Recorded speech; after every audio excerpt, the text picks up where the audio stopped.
Hey guys, this is Jemmy, and today we are going to be looking at our next primal after Ifrit, which is going to be Titan. The instance name is called the Navel, Navel, which is a level 34 instance, which consists of 4 players for the story mode version, and this is the one that I'm going to be showing you today. Now the instance could be accessed via the Duty Finder, or you could use the entrance near Camp Bronze Lake. So here we have our primal. Titan has arrived, and he's this huge golem guy, kind of like a living rock dude. So yeah. Okay, so once your group is all buffed and ready to go, you want your tank to head over to Titan first so that he could build the aggro. At that point, the tank would turn Titan around so that it's facing him and his back is against to everyone else. This way, it ensures that any frontal or conal attacks don't hit the group. However, Titan does have an AoE move that just naturally hits everyone and goes in all directions. So healers, you definitely want to be utilizing these regen kind of skills so that you could just keep everyone's health topped off. And of course, to everyone else, if you have potions or pots, it's definitely something to use as well. At a certain point, Titan will jump up and is no longer targetable, and a red ring will form on the ground. Now the trick with this ring is that wherever it is pink and has an X, you might not want to stand there, especially the outer ring, because that part will fall off.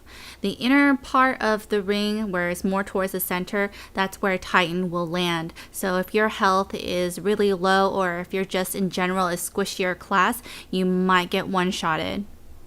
So your best bet is to hang around the blue marked areas so you take the least amount of damage possible from Titan's landing, and you won't be in risk of falling off the field. And as you see, our red ring is there and Titan has landed, and that red ring, all that land there has just fallen off. The next skill that Titan does is a move called Landslide, and he does this periodically. It is critical that you avoid this move because it will knock you off the field to fall to your death, leaving you out of the match, like so. Another thing to add is that even though the field is right there, you could actually just jump off to your death, so be careful when you are around the edge as well. Just another note on that.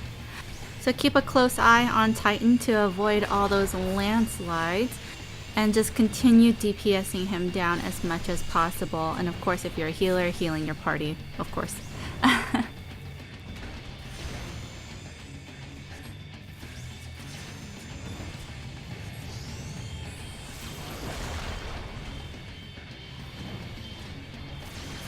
At about 50% of his life, Titan will jump back up into the air and the red circle will form again. The same rules do apply.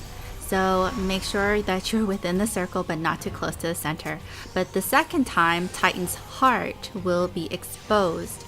Now Titan's heart is equivalent to Ifrit's infernal fetter, so you will have to DPS down his heart before a set timer, or he will enrage and party wipe the entire group.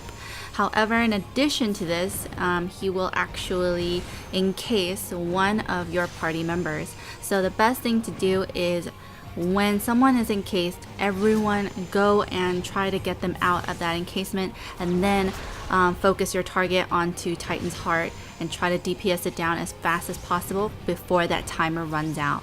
If your party took too long trying to get your encased party member out, or the damage just isn't there, definitely utilize your limit breakers if you need.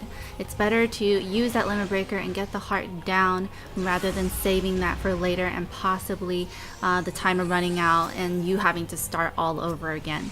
Upon successfully defeating Titan's heart, he will still jump up into the air and do his Earthen Fury. However, it will be much weaker than if you hadn't defeated his heart. If you fail to defeat his heart, he actually does the Earthen Fury that delivers about 5.6k damage. So that's significant damage difference between, if you had gotten his heart and did not. If you did get his heart, then he does about 600 to 700 damage, which is not bad. Definitely something that your healer could recuperate from.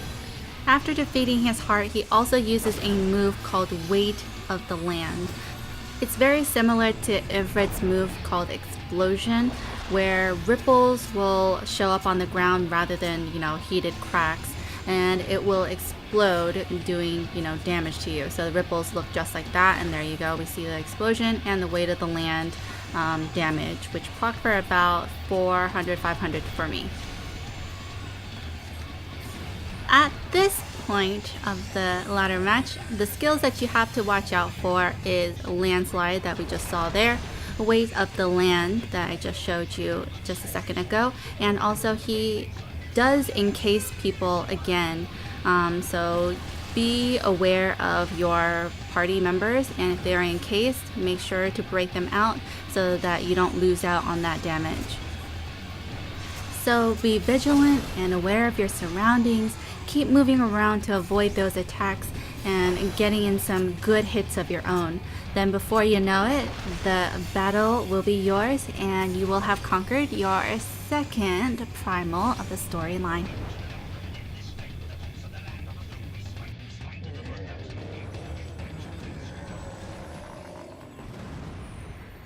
Thanks guys for watching, and if you haven't seen the Ifrit video that I have, I'll go ahead and put the link in that for you.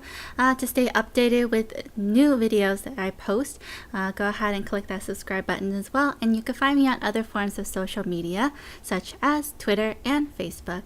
Thanks again guys, bye!